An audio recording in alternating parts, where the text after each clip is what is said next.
Water.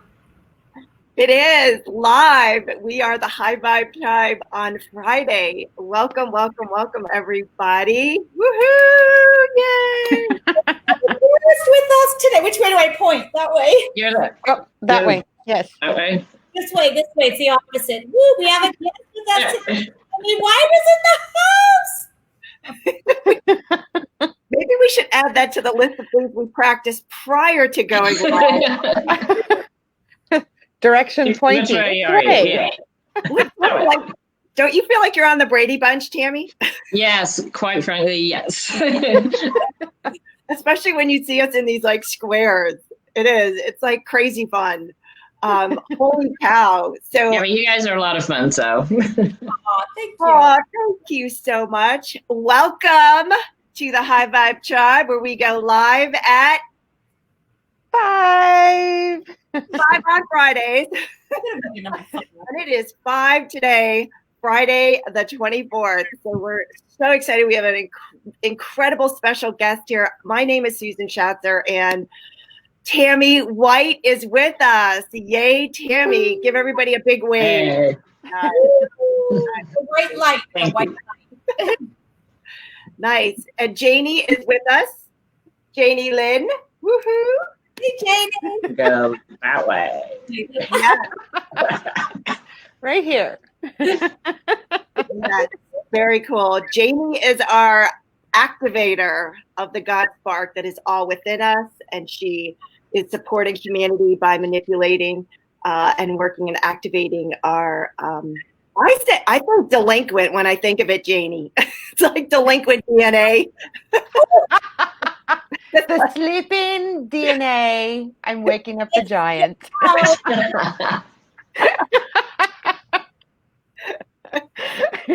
Yeah. It's kind of like, hey, get in line, DNA. Like you're supposed to be activated. Like chop, chop. Let's do this. I don't know. Maybe I'm wrong. Delinquent, sort of, kind of, maybe a little bit. Yeah. Not Slumbering. Yeah. Hidden. Beauty hasn't woken up yet. So cool. So cool. And Janie is with us all the way from Arizona here in the United States. So if you are joining us live now, then pop in the comments and let us know where you are joining us from. Let us know that. I know. How much fun is this? So Susan Hayes is with us also. Oh, I got to go the other way. Susan Hayes. She's in the corner square, lower to the right corner square. Hello, beautiful. Hello. Yep. Susan is a spark activator. We have lots of activators. Yeah. So Susan's our spark activator, and Susan has a flame flower. She is a flametress as well. She is a bestseller.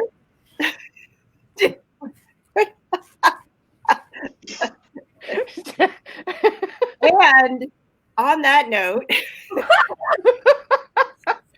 so Susan, like you are like this incredible woman.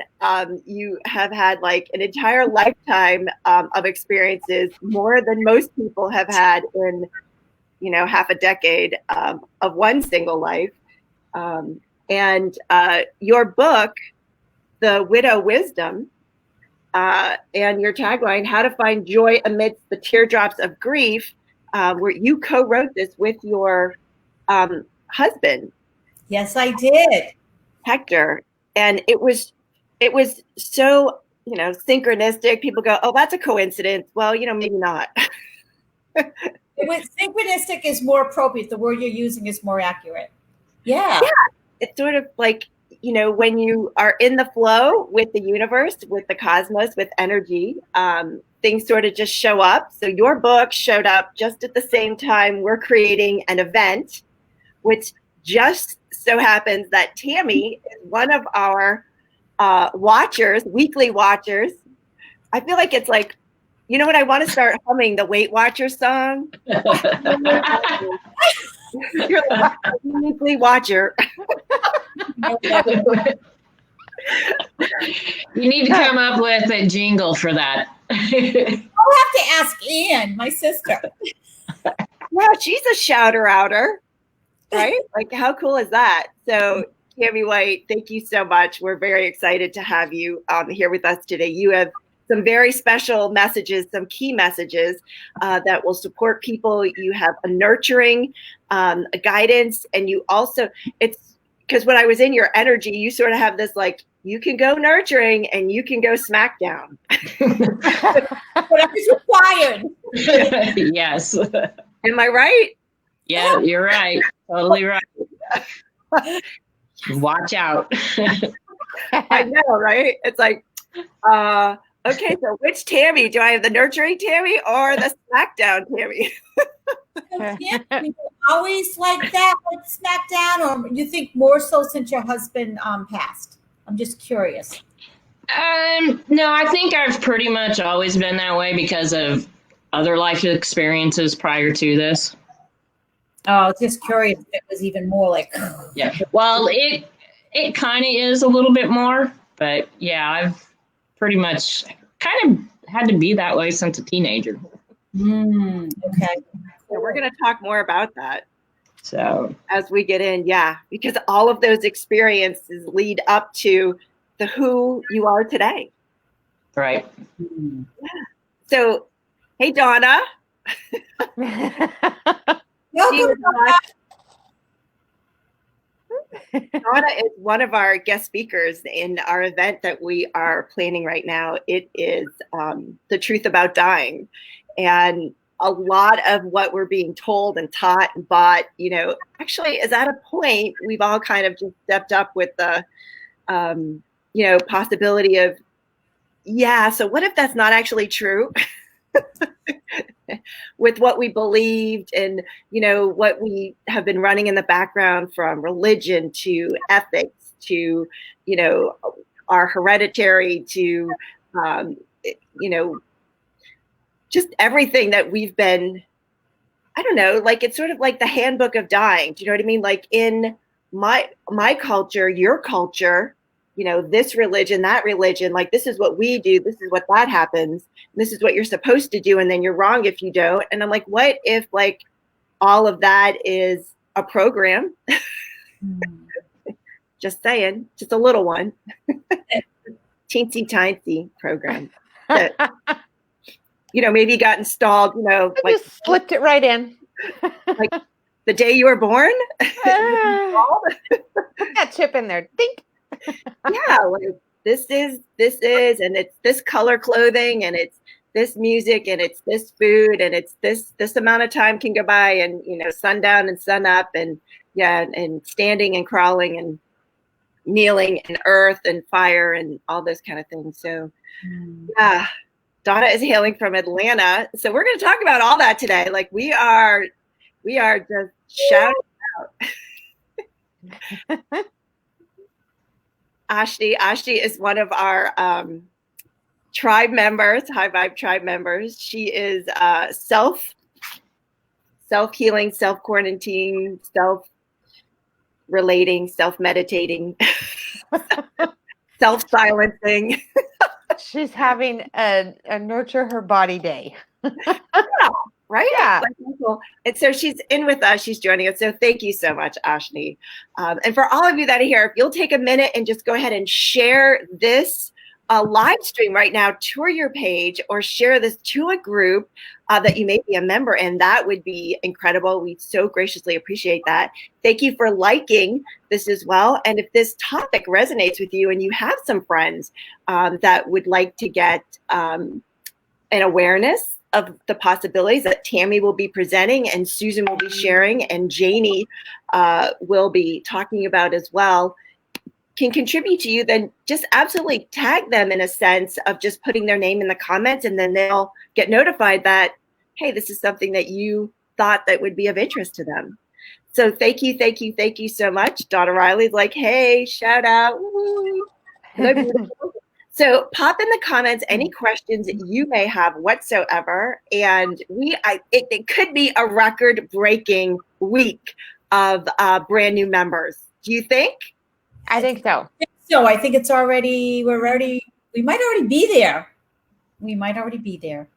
Yeah, I believe this could be a record-breaking month. And so we applaud all of you in the High Vibe Tribe because, we can't do it alone. And, we together change the world. So I know Janie's going to get those. We have a special little musical cut in for you for our brand new member. Can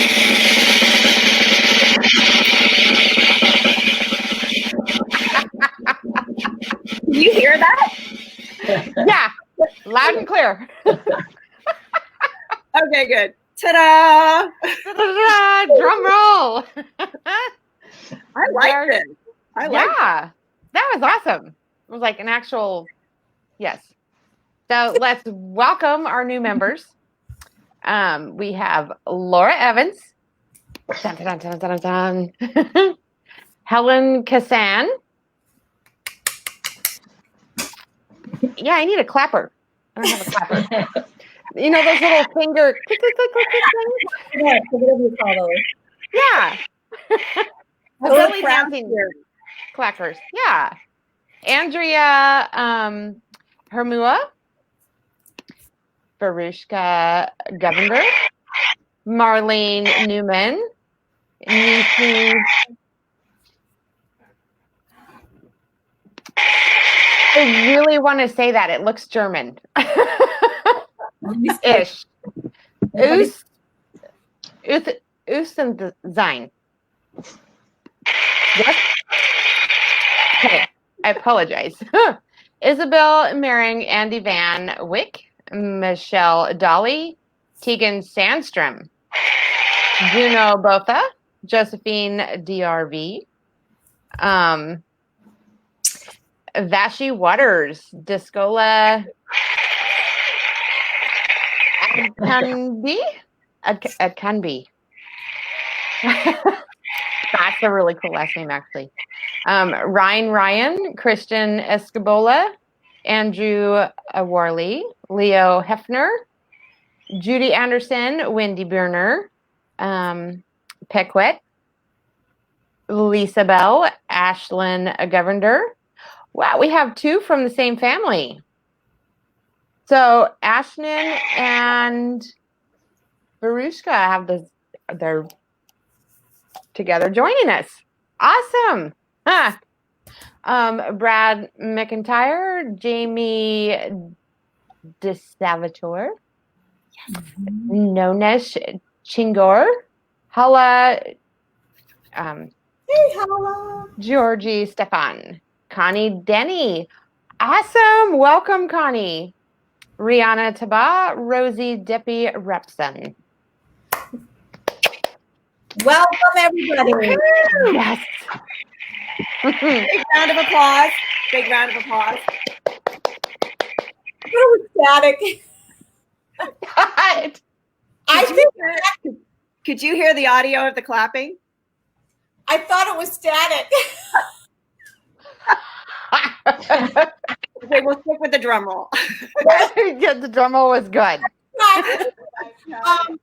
I think we actually have more, but I think Facebook could not catch up because I approved today alone 41 members. Yeah. Wow. Facebook just couldn't keep up. So, and Priscilla Grendon invited most of those members, and most of them said yes. So they really must think highly of you, Priscilla. So thank you so much. Yes, thank you. Love you, girl. We were all just in her wellness lifestyle conference that she had in South Africa. So we did a speech and we did some Zoom breakout sessions that were phenomenal. Got a huge positive response for us being able to be there to facilitate different possibilities for the people that joined. So cool. And it's just synchronicity how everything, sort of just jumped in. So that was happening and we were creating the lie, the truth about dying, The lie we were told, the name keeps changing. The lie we were told and the truth about lying. Dying. That's a good one. Maybe that's the truth about lying. All the above. So, Susan, your the Brain, Body, and Business for Your Success, which is now available on, as well as Widow Wisdom. And you know what? That's the only part that showed up, Susan, Oh, let me see. of You your know, bio. I had to put it on the next. So the Yeah. Widow Book Club, actually, that is in the works. Okay. So Okay. I Cool. put in my bio already. That's something that I'm working on. So yeah, Yeah, it's sort of evolving and changing. absolutely. So, would you introduce our guest to everyone? I would be happy to. So we are happy to announce Tammy White again. And Tammy White has spent most of her life in the art and framing industry, starting her first business at the age of 26, only to lose her first husband 8 months later to a work accident. She then met Bobby, her second husband, and would go on for the next 30 years with him despite life's challenges, building a wonderful life until one day in April 2016, she lost her husband, her Bobby, to suicide. She is the founder and the CEO of the Bobby White Foundation, so named after her late husband. And it's a nonprofit, a 501c3. I'm not sure about all those numbers, Tammy. I'll be honest. That's right. The nonprofit whose mission is to bring awareness and prevention to suicide and to support suicide loss survivors and thrivers. Today, she spends her time with her 4 cats and 2 chickens, along with helping others through her foundation's work and her art and framing business called Tammy White Galleries, which was just voted, by the way, Best of the Bay, Tampa Bay Gold for art galleries. Tampa Bay Times People's Choice Award for the 2020, the year 2020. Congratulations, Tammy. That's Thank you. Yeah, it was huge. It was cool. Yeah, it was really cool.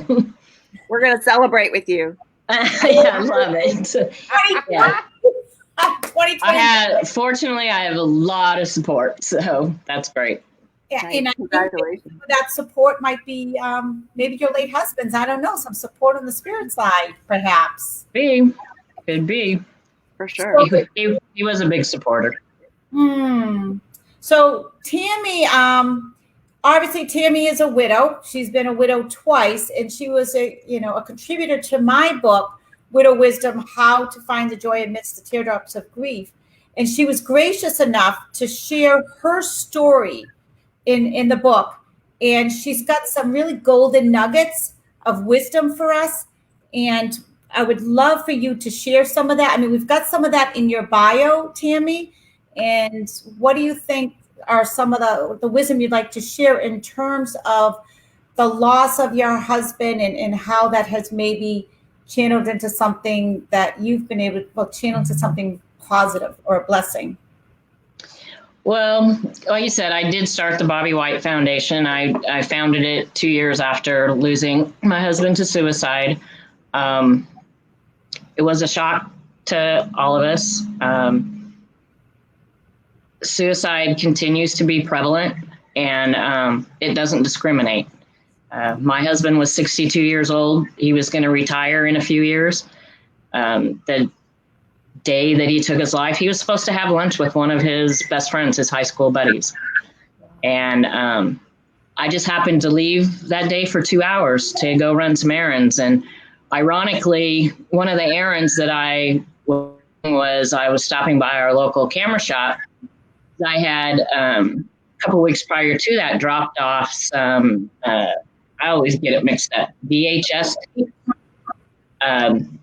And one of them was, it was our wedding video. I mean, that's how long ago we had been married. Our wedding video was on VHS.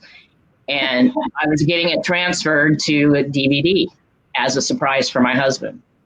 Wow. And I stopped there. That was my last stop coming home. And I came home and found my husband in our backyard. Wow. I'm so sorry. And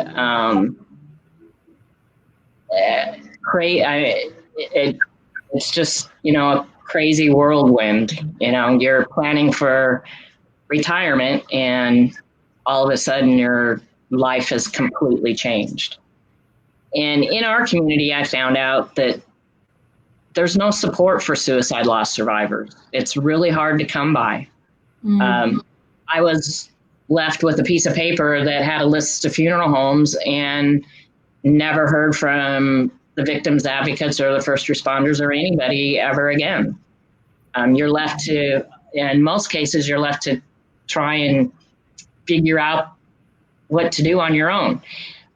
3 months later, on July 4th of that year, I severely broke my leg. I was just getting ready to go back to work. And I broke my leg and had a cast from my toe to my hip for a month. So, yeah, I mean, it's just a crazy time. And,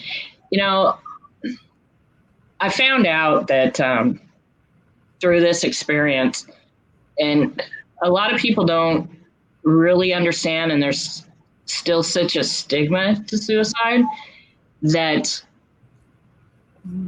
it affects everybody so much differently than other tragic deaths, and not to demean any other deaths whatsoever.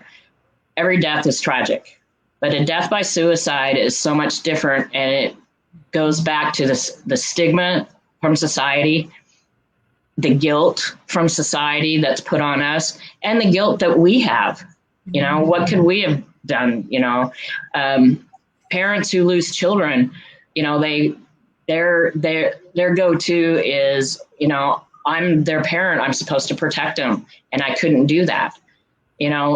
For me, losing my husband, I was with this man for nearly every single day for almost 30 years, and I didn't see this coming. And it's it's really difficult. So, and plus, like you said, I have lost another husband in another tragic way. He was serving on US 27 in South Florida over 30 years ago. I was 26 years old, and I took him to work one day and I never saw him again. He was hit by a truck and killed instantly. So I do know the two differences, unfortunately, because I'm living them. Right. So obviously there's some grief. There's still a lot of grief with that. Through that grief, though, so there's some things that you had mentioned that you've learned from that you mentioned in the book, in your story. One of them was, and you probably have the quote more handy. I can't remember who it was by because I couldn't get it before we got on. But one of the main things is that when we're going through grief, we don't heal on our own. We heal within it. It takes the community. It's a community effort. And I have been extremely fortunate because my own family doesn't live here in Florida where I live. My husband's family does. I have them, but my family's out west. But I've been in business in West Pasco for 26 years. And so I have more community support than probably the average person would have because of my involvement in the community. Oh, wow. And that's extremely important. But, like I said, I know people, unfortunately, that don't have that. A family that our foundation has been helping since February, they lost their teenage daughter to suicide in the first part of February. And we've been trying to help them. And it's been difficult. They don't have a lot of the support that I have. But, we try and give that and, pay it forward to other people. Another thing is you really find out who your friends are and who's not. You do not, when you're living this, you're trying to survive yourself, and you do not, and you find out it's really easy to find out. You see it and you hear it, who the toxic people are in your life. And you cannot afford to have them around. You can't. It is so damaging. And unfortunately, I experienced that, and I had to remove some people from my life. You have to take care of yourself. And really, if you look at it one way, it's really part of your own self-care. You can't have that. And you just don't know what is going to happen. Like I said, this does not discriminate. And it's not only people with mental illness that take their lives. We don't know. The thing is with suicide too, most of the time, we have to live with the fact and learn to accept it really pretty early on, is that we may never, ever know why the person took their life. And we can speculate, but unless somebody leaves a note or, something, we don't know. Would you be doing what you are doing now with the organization, all that, if your husband had not taken his life? Oh, no. Nobody would choose this. And yet, because of it, and this is the gratitude where we can give gratitude for your husband taking his life, is that in that life, he's helping and guiding you to save so many other lives. And so you've talked about this purple folder. Can you talk a little bit more about this purple folder that you provide for families who've lost somebody to suicide? Sure. And even I think I have one right here.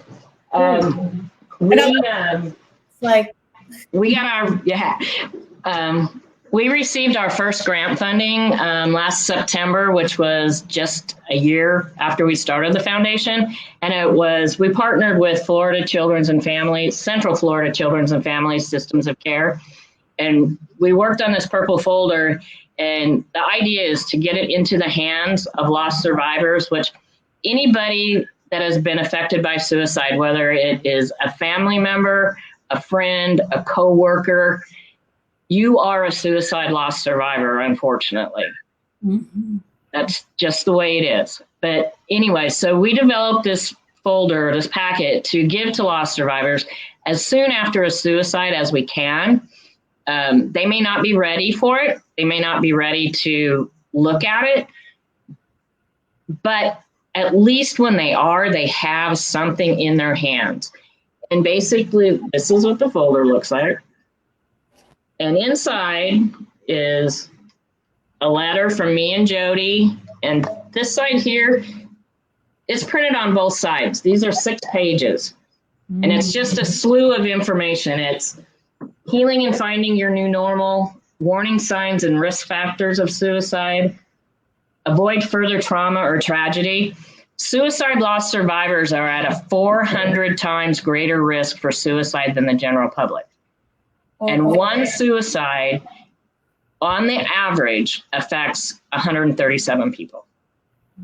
So others are information for children, informing, coping, and funerals, support systems, how to best help survivors, and when to ask for help for yourself.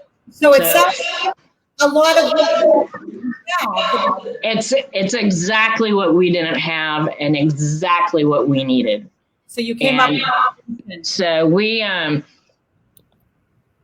this is partly geared towards Pasco County, but a lot of it could be geared towards anybody anywhere, because we do have a lot of online resources in here.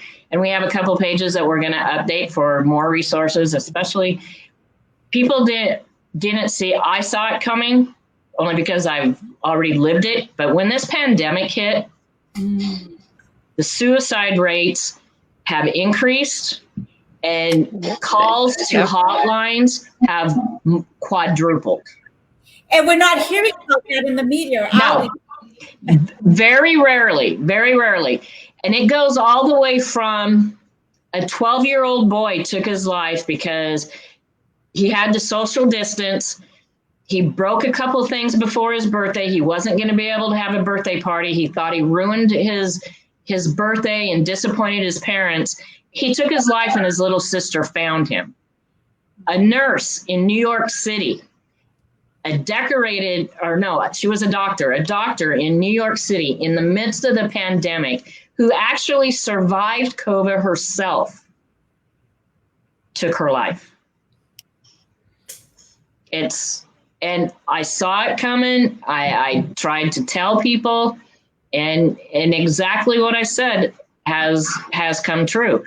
You need to reach out to people. Everybody has to reach out to people because, I mean, I'm kind of like the same way because I did it myself. I went through a really bad depression about 1.5 years ago. Nobody knew except for 2 people in my life, my aunt and my neighbor. And actually, she didn't even realize it too much, my cousin. But anyways, because I could go out into the community and I can put on this really brave face and everybody's like, oh, Tammy, you're doing so great. You're so strong. You're this, you're that. But nobody came home with me. Yeah. Nobody knew what was going on behind the scenes. And I kind of felt like I lost 5 months of my life. And one day I was sitting there mindlessly watching TV and I'm like, oh my God, this is what is happening to you. You've got to snap out of it. My aunt came and stayed with me for 3 weeks and gave me the choice of either taking care of it myself or going to a doctor and get meds. And I'm not a medication person at all. So I was like, let me do this. Let me do it on my own. And I did. But, it's still a struggle. I still have to fight it every day. And I was not that kind of person. I was not. My husband used to say that I looked at the world through rose-colored glasses, even during the worst of times. And it snuck up on me like no tomorrow. Yeah. Thank you. I have a quick question. Sure. So Susan, I just want to say you're having feedback on your. So it is me. I'll turn off my phone. Okay. Sorry. Tammy, what were your beliefs about, dying? What happens? Like, were you brought up with a certain religion or philosophy? No, I really wasn't. But I did always believe that when a person dies, they don't really die. Their body dies. And ironically, not long before my husband died, actually, for a couple of years, I had been going to. We had in the area some psychics would come and we'd have big things going on, and I would go to those, and I had gotten a couple readings, and I would tell my husband, and this is kind of funny, but it's kind of not, because I would tell him about my experiences, like I have my special aunt and uncle who has both passed, and they have come to me. And 5 weeks before my husband died, my father died, and I went to one of the group things, and one of the psychics, she came up to me and she started talking about my dad, not knowing for sure that it was my dad. And then told me that there was a couple that was there in the hospital room with him, and they were helping him transition. Well, what it was, and saying that my dad was having a hard time transitioning. And I came home, and I knew who it was. It was my aunt and uncle. And so I came home, and I told my husband, and he looks at me like I have 4 eyes. And my mom, and I told her, and she was really upset. And I'm like, Mom, why are you upset? You know how he lived his life down here. Do you think he was going to make it any easier up there? When you say, Tammy, that your husband looked at you like you had 4 heads, what was his belief system? He didn't really believe in anything. He was raised Catholic. He said he was agnostic. He threw away the whole Catholic religion and everything. And 2 nights before he passed away, we were sitting in the living room having a conversation, because I told my cousin, because it was her parents. I was talking to my cousin about it. And so I was talking to my husband about it, and he's sitting there and he rolls his eyes, And I'm like, you just don't believe, you think I'm crazy, don't you? And he just rolls his eyes. And I'm like, you know what? One day you're going to find out that I'm right. And 2 days later, he was gone. So tell us about it. And he's come to me.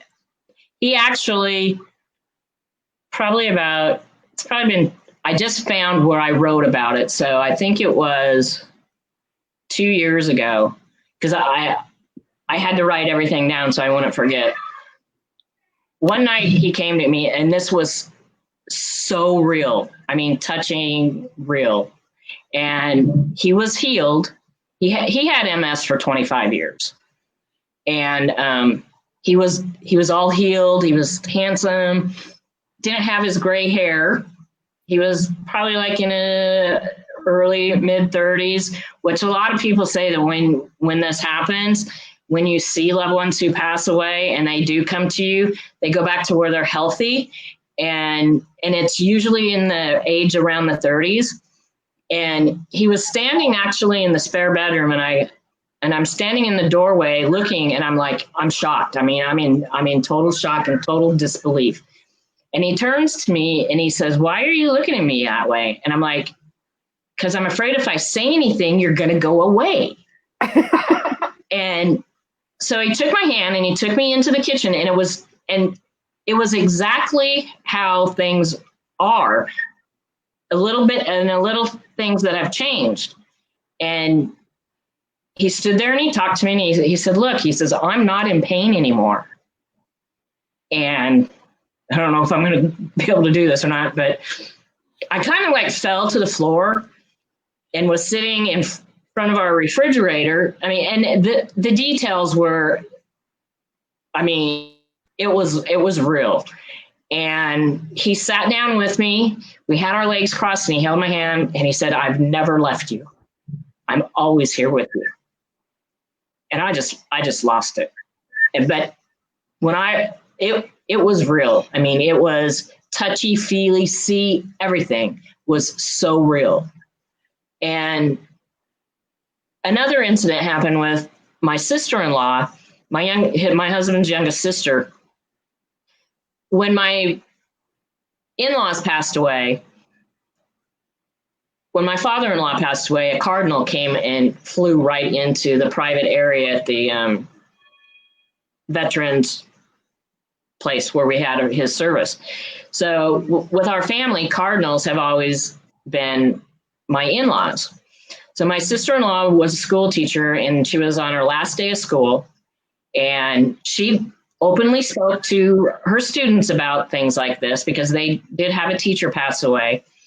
And the kids knew that, cardinals represented, my in-laws. So her last day of school, 2 cardinals, a male and a female cardinal, came and landed on the fence right outside her classroom window. And all the kids saw it, and they were all talking about it, and they're, oh, wow. And my sister-in-law said, "Wouldn't it be really cool if a hawk came in?" Because to us, that's represents my husband. It's on the logo of our foundation. Don't hawks eat cardinals? Listen to this. Just saying. So they're watching this, and they're having a discussion, and a hawk flew in and landed right in between those 2 cardinals. You're muted, Sue.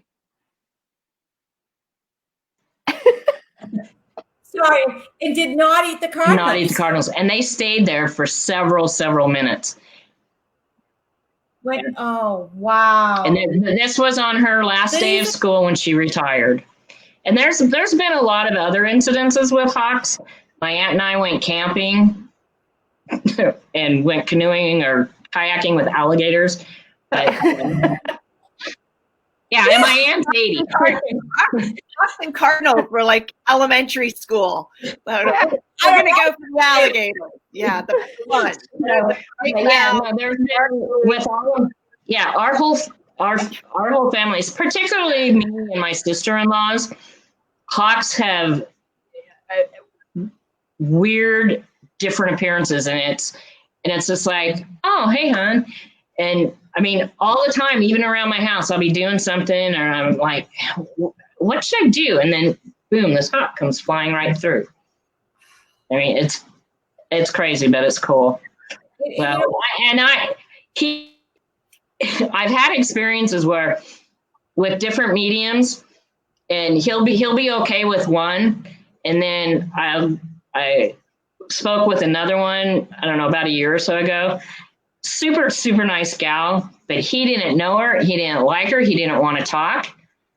And he finally did, like, all right. So I told him, I said, okay, I won't do that to you anymore. It's easier if we just communicate through one another, Oh. He was like, I don't want to do this. And I was like, okay, we'll just do it on our own. He's a private person. Yes, he was. He was always in the background. Yes. And yeah, he was. With you right now. He's with us. Oh, he is, and he's and like, even like I made the comment because with the foundation, I've had my business for, like I said, 26 years here, and it's always been my name and me, and he supported that. Well, now it's like his name is out there. It's like, well, you didn't really give me much of a choice.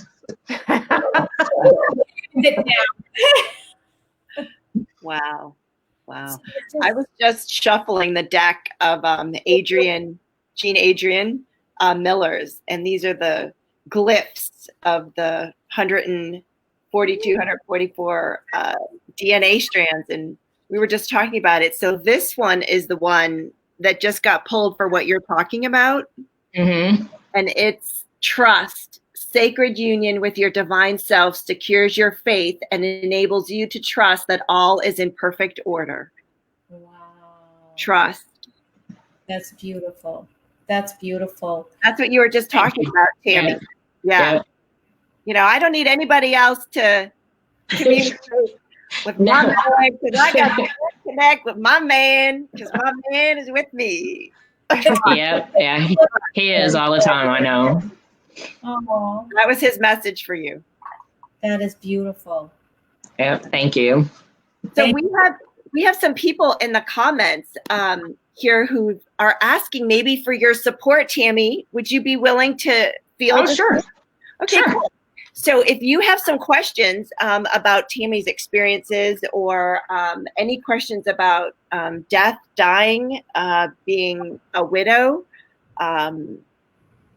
near-death experiences, crossing over, coming back, past lives, pop them in there. We will get you up here. So Ashni is asking about, when someone drops the body, it affects everyone who was connected with them. It is literally the hell that breaks loose, because the ugliness sides of people come out, and you definitely get to know who truly they are, and who's on your side and who's with you and who's not. That's absolutely true. Did you experience that? Oh, yeah, most definitely. One was with a friend. It was actually my husband's friend. And one was with my own family member. And it happened the first summer, just within months of my husband's passing. And we haven't been in communication since. I can't, it's mind boggling how people react that are supposed to, they supposedly love you. Yeah. And the stuff that comes out of their mouths and their actions is mind-boggling. Yeah, and I experienced it a little bit, not so much with my first husband, but people go away. Yeah. And it's like, wait a minute, you were my friend too. Yeah. But your whole world changes. But then the bad people, and I don't know, it's kind of hard. It's like, really, it's, and I hate to say it, but to me, it's kind of true. It's just, there's part of a bad soul in them. And because I don't see how anybody can do or react the way some people do. I mean, it's not in my DNA, and I expect other people not to be that way, you know. But there are people like that, and you have to protect yourself.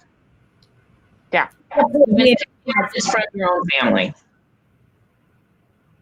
Susan, did you have that same experience when Hector crossed over? Or you had more time with him, like he was battling cancer for a while, so you had more time to kind of prepare as family. I'd have to say it. I would just say it reveals who people truly are, and it also helped reveal who I truly was. And I realized that some relationships were more obligation, so it wasn't really bad or good. So some of them weren't, they kind of went away. They weren't as strong. And so that was painful at first. But once I understood it better, because I was also kind of pulling away, then I was able to invite new people into my life or choose to spend time with those who really uplift me and inspire me and are supportive and encouraging, just like you, Tammy. So you make a more conscious choice. It's like, right. You don't want it. You sometimes hang on because you feel like maybe they're family or they're close to you. But by letting go, you invite so many new relationships that are much more authentic into your life. So it's an incredible opportunity. There, you're exactly right. You hit the nail on the head. I mean, it's even like, you know, I was telling one of the gals, when I met your sister, you know, when I first met your sister, she came to support our foundation, our first fundraiser, Art for Hope. And that's how I first met her sister, and then Susan, and, you know, and donated something to our fundraiser. And then it just started to roll, and we became friends, and we started seeing each other more, and then they moved away. Yeah, and I had lots of husbands, so I went over because my sister was like, "Oh, she lost her husband too." So I went over to introduce myself. So Yeah. it was just amazing, the synchronicity. And so the Art of Hope, by the way, those of who are listening, and is a fundraiser that Tammy does to raise funds for the Bobby White Foundation. Is that correct? That's correct. But this year's event is postponed. It was supposed to be September 10th, which is National Suicide Prevention Day. And just by chance, it fell on that day. It wasn't planned, but I was really happy when I saw, oh, that's what the day is. Because that's Suicide Prevention Week also. But because of COVID, we've had to postpone it. But we are working on, this would have been our third annual, but we are working on doing a virtual event. So the virtual event will probably happen throughout the whole month of September. Oh, that might be yeah, and it's National Suicide Prevention Month. So so we're gonna put together a fundraiser, probably a combination of auction and just purchasing artwork. I didn't feel comfortable asking for gift baskets and stuff like that, you know, with everything that's going on, but I have a slew of excess artwork from my business, so I'm sure I have plenty of stuff here, and a huge NASCAR collection that we can auction off to raise money for the foundation, so we can continue our work. We're really hoping, I did for the first time, which was really, really scary, but I did a proposal to our local United Way for a grant to fund a peer-to-peer support group, because regular grief support groups don't typically work for us because of the layers involved with suicide. And we don't have anything like that. And so I did a proposal to see if we could get funding to start that, hopefully in October. I don't know when I'm going to find out, but I know that after I got done and they were talking and asking me questions, there were four or five women. I think there might have been one guy. They were all women. And I told them, even in that small group, that I was sure I wasn't the only one that has been affected by suicide. And I was right. There were at least one or two that had been affected. And by the time I got done with my talk and my PowerPoint, everybody was crying. So hopefully that's a good sign that they feel sorry for me and give me the grant. Yeah. Oh, you touched the heart. So we just want to continue to help people in our community. We're not ever going to get to a 0 suicide rate. It's not realistic. I know that a lot of organizations, that's their goal, but you can work towards it. But if you're really honest with yourself, we're not going to get there. And we need to support loss survivors. Tammy, what would you say has shifted with your perception of death and dying? I would say it's much more in the belief that it's just the body that dies. I know my husband is still alive. He's just in a different form. I have much more of a connection with him than I did with my first husband. You know, I was much younger. And you weren't married that long too. You didn't. No, we had been together for 6 years. We were married for 4. Bobby and I had been together for, I mean, if I say nearly 30 years, because it was, if you get really technical, I mean, and we got together like really not long after my first husband died. He actually worked with my first husband. He saw him get killed. But we were together for 5 years before we got married. And we were married for almost 24 years. So, you know, that's a long time. Yes. Has he given you any information or insight as to, you know, other people that are there? As to, like, did his belief system change? Like, now that I don't know that his belief system changed. I think it has a little bit because he is, he's a lot more, which I didn't think would happen, quite honestly. He is so forthcoming to me. I mean, making sure that I know that he's there and that he didn't mean to hurt any of us. You know, it was a moment in time. And, you know, really, I knew in the back of my mind I would be a widow again. And basically because of his illness. MS is progressive. You know, I was extremely fortunate to have him for another 25 years after he was diagnosed with MS. A lot of people don't have that. But I think it has changed for him primarily because there is a medium that he feels comfortable with coming through to me and to one of my sister-in-laws. But like I said earlier, this other medium that I talked to and hooked up with, and she is super, super nice, but he was just, I don't want to do this, you know? And we did it twice. We talked twice. And that's when I was like, all right. And he was a little teeny bit more open the second time, but he still is. It's like, I don't want to do this. Not with her. And it wasn't anything against her at all, but it was just like, I don't want to do this. You know, we can do this on our own, you know? Nope. And that's what, after that, I was like, and, you know, I'm sitting there contemplating. I'm like, well, you know, you come to me all the time. And I'm like, I know you don't. Okay, we won't do it no more. But just make sure that you know that I know, you know. He does.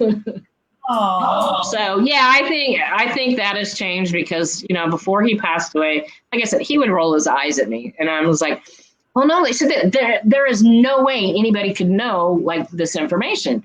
You know, and even the one that he is comfortable communicating through, particularly with my sister-in-law. I mean, the day that, and thank goodness, both of my in-laws passed away before he died because they were very devout Catholic. And we didn't have a funeral or anything. We had a barbecue in our backyard. He loved our backyard. We bought the property because of the trees in our backyard. Unfortunately, that has another meaning now. But anyways, so we had a barbecue and we had a bonfire and people just came. I mean, the place was packed, and he was here that day. You know, he told her the music we were playing, and she said something. She goes, "There's something about work boots," and he was kneeling down tying his boots, and he's walking around amongst all of us. And when he would work in the yard, he had his work boots on, you know, and I mean, it was just like he was here with us the whole entire time, and he was pleased with the way we celebrated his life. It would have been exactly what he wanted, and I think it was good for everybody. It was healing for everybody. Yeah. My little great nieces. I have a picture on our Facebook page somewhere. It's been a while since I posted it. I thought about reposting it again, but they didn't know the circumstances at the time. One of them just recently found out about a year ago. But anyways, my two little great nieces, when it was out, they were out in the yard and they took little sticks and they spelled out his name, spelled out Bobby in the leaves. And my sister-in-law she goes, "Come here, you got to see what the girls did." So I went over and looked, and I was like, "Oh!" So I have a picture of them with their two little hands. I mean, they were like 3 and 5 or 3 and 7, you know. And I have a picture with their two little hands, you know, right with the name. And it's so cool, you know. Yeah. The kids, you know. Oh yeah, especially the little one. She's going to be something. I love it. Well, I know you have your foundation, Tammy. Can you tell everybody how to reach that? Sure. We do have a phone number. It's 727-859-3768. We also have a website, BobbyWhiteFoundation.org. We also have a Facebook page, Bobby White Foundation, Inc. So, we're out there. You can see some of the things, you know, that we're trying to do. A lot of the stuff we kind of keep, you know, private because it's, you know, for a lot of families, it's still a very sensitive situation. And people react so differently, you know. The scale is like from one end to the other. So we're just trying to be there to help people so that they don't have to go through as much as our family and friends had to go through. Yeah, you were a pioneer like Columbus. Yeah, yes. And ironically, you know, when my first husband passed away, he was hit while he was surveying, but there was years ago, and like I said, I was a kid, I was 26 years old, and there was an organization, and I don't even know if it's around anymore, that was just kind of starting to help bring awareness to workers on the side of the road. And I was gung-ho with this, and I wanted to do this, and everybody talked me out of it. I mean, and Bobby, my husband, he was a land surveyor. That's, you know, every day he walked out the door, I didn't know if he was coming home again. And I lived my whole life with that because I had already experienced it at a young age. And so finally I just kind of like, all right, nobody's interested. Nobody wants me to do that. And then when this happened and I was telling somebody else about it and they were like, well, no wonder you're doing it. You were supposed to do it the first time, you know. And so it was just a natural thing to do. I couldn't let what happened to him just be. Yes. You know, he was such a wonderful person. He had the most gorgeous blue eyes. He was a really great guy. He was a great son. He was a great husband. He was a great uncle, brother, friend. You adored each other. And, you know, we, in a way, kind of, he groomed me for this COVID thing. because we enjoyed our own company. You know, we didn't have to go out and be with a bunch of people all the time. We enjoyed being here by ourselves most of the time.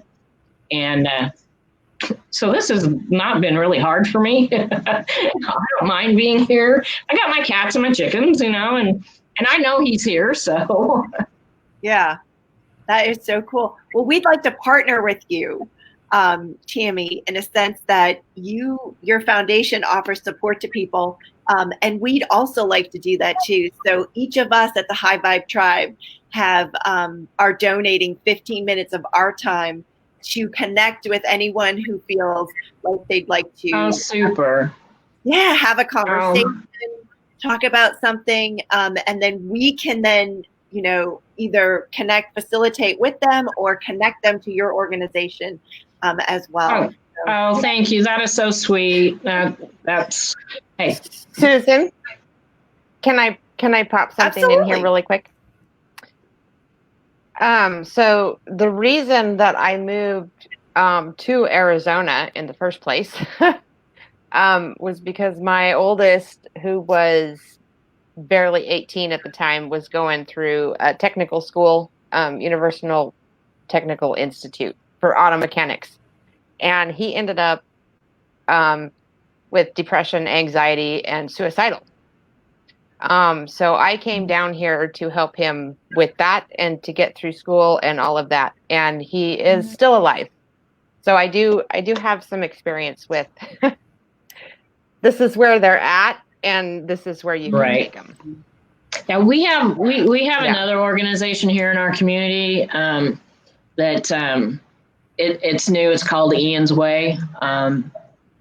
They started it because one of the gals, she lost her 17-year-old son last August. And they're doing Zoom meetings right now for parents.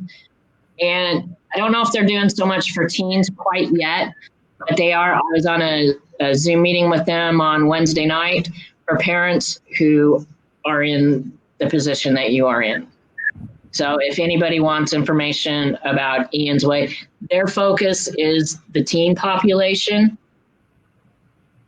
My foundation's focus is primarily, and that it's going to change, but it right now is for lost survivors. And as we grow, it'll grow into more total prevention and lost survivors. So, but they're an organization that's really trying to help the teen population. Nice. And the families. And I have actually a couple friends. One of them reached out to me about a week ago, looking for resources because she was going through it. She's going through the same thing with her teenage son, and another friend who has couple children.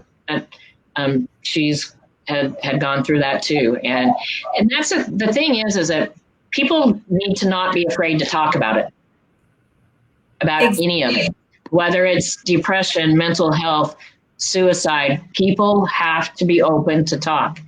And let go of the stigma. You have to.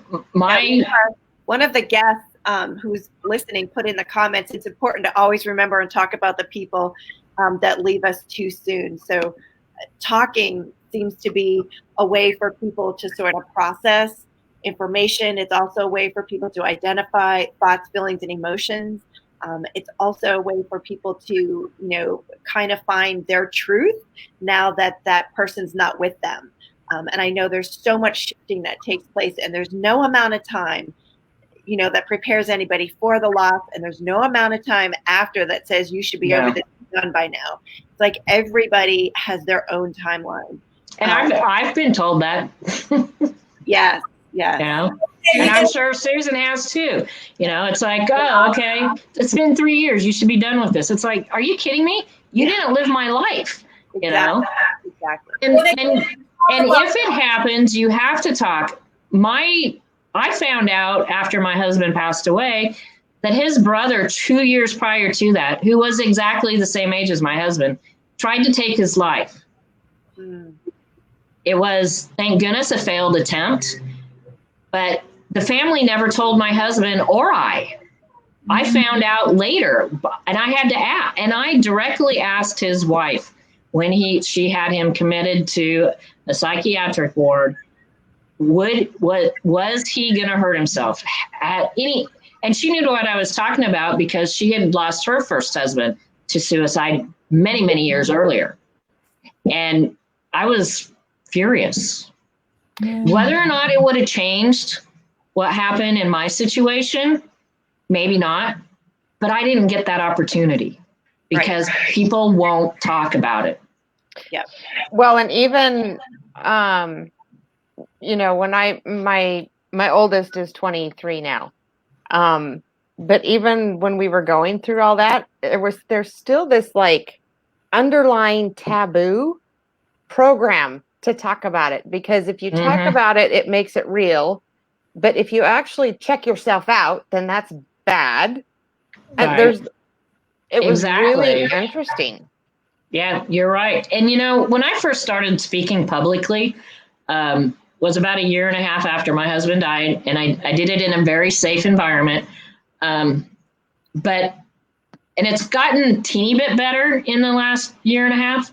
But when people would find out what I was talking about, I could actually see their expressions change and feel the energy in the room completely change, and not in a good way, because they don't want to hear it. Yeah. But every single time, at least one person will come up to me and tell me about their experience and thank me for talking about it, because nobody will talk about it. And I guarantee you, probably 9 out of 10 people have thought about it personally for themselves. I have. I did when my first husband passed away, but I'm too chicken. I was afraid I'd hurt myself, and I don't like pain. So for me, it was kind of fleeting, because it was like, you'd mess it up and you'd hurt yourself. Right? It's like, oh, that confidence level's in there. I'm not going to do it the right way. I'm going to mess it up and create an accident. But Tammy, when we get off, would you be so kind to take the information that you've shared on today's live stream, the foundation, the website, the Facebook page, the phone number for teens and for your husband, Bobby White Foundation, and would you put it right in the comments? Sure. Yeah, I will be glad to do that for everyone. And I've got and by the way, speaking of Ian, my sister Ian works with teenagers also, and she is getting ready to launch a program. And she works a lot with mental health and just helping to, she's very good with that population. So she recognizes the need. It's huge. She had suffered from years of depression, suicidal thoughts as well. So she truly, truly understands it. Well, maybe we can hook her up with Ian's Way. Yeah, Ian and Ian. There's something about that name. And squared.